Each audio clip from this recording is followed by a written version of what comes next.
Yan mga idol, gagawa tayo ng gravy para sa chicken crispy. Yan. Unahin natin ang oil mga idol. Oil. Yan. Olive oil yung ginamit ko mga idol. Para mas masarap at healthy. Yan. Tapos, lagay natin tong harina. Haluin lang natin. Yan lang. Halu-haluin lang natin yan hanggang mag-brown. Yan yan ang magawa ng gravy idol. Madali lang naman. Yan. Oh. Wow. Yan yung mga idol. Yan. Lapit na siya mag-brown. Yan yung mga idol para kung hindi pa kayo marunong, para magawa nyo na rin sa bahay lang. Yan mga idol. Oh. Lagyan natin ng maayos. Yan. Ayun na mga idol. Lagay na natin yung water. Yes. Dahan-dahanin lang natin yung mga idol. Ayun na. Diba?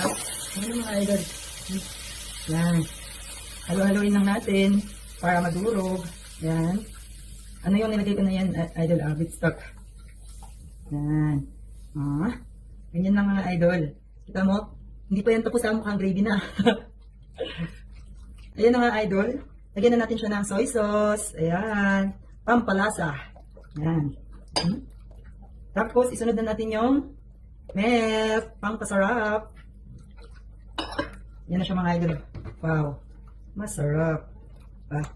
Yan. Tapos, lagyan na natin siya ng salt. Ayan. Inintin lang natin yung salt para hindi masyadong maalat. At black pepper. Yan mga idol. Tapos, haluin lang natin. Wow. Masarap na.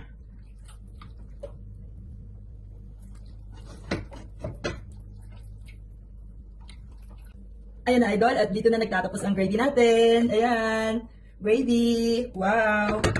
Dahil na mga idol, madali lang gawin mga idol yung gravy. Ngayon titikman na natin siya. Ayan o. Ayan o. So, titikman na natin kung masarap. Manok na lang ang kulang. Ang sarap. Thank you for watching mga idol.